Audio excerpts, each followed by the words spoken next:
Show ನಮಃ ಹರಿ ಓಂ. ಈಗ ಸೂರ್ಯನ ಪಥ ಅಂದರೆ ಸೂರ್ಯ ಒಂದು ಕಡೆಯಿಂದ ಚಲಿಸ್ತಾ ಇರ್ತಾನೆ, ಒಂದು ಕಡೆಯಿಂದ ಇನ್ನೊಂದು ಕಡೆಗೆ, ಉತ್ತರ ಕಡೆಯಿಂದ ದಕ್ಷಿಣಕ್ಕೆ ಚಲಿಸ್ತಾನೆ, ಇಲ್ಲ ದಕ್ಷಿಣ ಕಡೆಯಿಂದ ಉತ್ತರಕ್ಕೆ ಚಲಿಸ್ತಾನೆ. ಆ ಟೈಮಲ್ಲಿ ಪತಾಕೆ ಚೇಂಜ್ ಆಗುತ್ತೆ ಸೂರ್ಯನಿಗೆ. ಆ ಸೂರ್ಯನ ಪತಾಕೆ ಚೇಂಜ್ ಆಗೋ ಟೈಮಲ್ಲಿ ಏನೇನು ಕಾರ್ಯ ಮಾಡಬೇಕು ಅಂತ ಶಾಸ್ತ್ರ ಹೇಳುತ್ತೆ.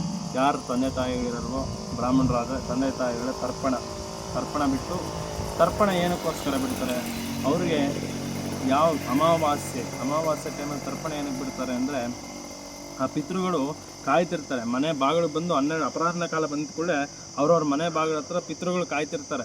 ಏನಕ್ಕೆ? ನನ್ನ ಮಗ ಏನೋ ಕೊಡ್ತಾನೆ, ಯಾವುದೋ ಒಂದು ಸ್ವರೂಪದಲ್ಲಿ ಬಂದು ಕಾಯ್ತಿರ್ತಾರೆ, ನನ್ನ ಮಗ ಕೊಡ್ತಾನೆ ಅಂತ.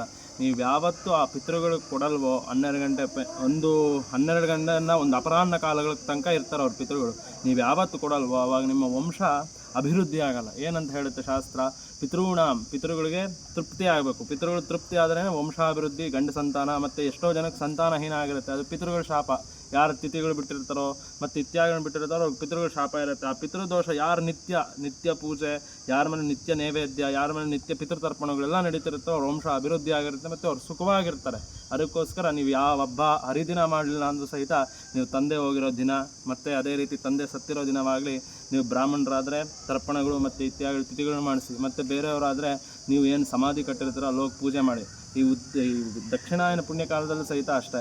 ನೀವು ಯಾರಾದರೂ ಒಬ್ಬ ಬ್ರಾಹ್ಮಣನಿಗೆ 12 ಗಂಟೆ ಅಪರಾಹ್ನ ಕಾಲ ಬಂದ ಮೇಲೆ ಕೊಟ್ಟು, ಏನು ಅವರು ಊಟಕ್ಕೆ ಬೇಕಾಗಿರ್ತಕ್ಕಂಥ ಒಂದು ಉತ್ತರಾಯಣಕ್ಕಾಗಲಿ ದಕ್ಷಿಣಾಯನಕ್ಕಾಗಲಿ ಪಥಾಚಲನೆ ಆಗಬೇಕಾದ್ರೆ ಆ ಬ್ರಾಹ್ಮಣನಿಗೆ ಏನು ದಾನ ಕೊಡ್ತಿರೋ ಅದರಿಂದ ತೃಪ್ತಿಯಾಗಿ ಆ ಪಿತೃಗಳು ನಿಮ್ಗೆ ಆಶೀರ್ವಾದ ಮಾಡೋಗ್ತಾರೆ. ಇದು ಉತ್ತರಾಯಣ ದಕ್ಷಿಣಾಯನದಲ್ಲೇ ಮಾತ್ರ ಅಲ್ಲ, ಪ್ರತಿ ಅಮಾವಾಸ್ಯೆಯಲ್ಲೂ ಸಹಿತ ಕೊಡಬೇಕು ಅಂತ ಶಾಸ್ತ್ರ ಹೇಳುತ್ತೆ. ದಯವಿಟ್ಟು ಎಲ್ಲರೂ ದಾನ ಮಾಡಿ, ಅದೇ ರೀತಿ ಪಿತೃಗಳಿಗೆ ತೃಪ್ತಿಯಾಗಿ, ಅದೇ ರೀತಿ ಪಿತೃಗಳು ನಿಮ್ಮ ವಂಶ ಅಭಿವೃದ್ಧಿ ಮಾಡಲಿ ಅಂತ ಕೋರ್ತಾ ಇದ್ದೀನಿ.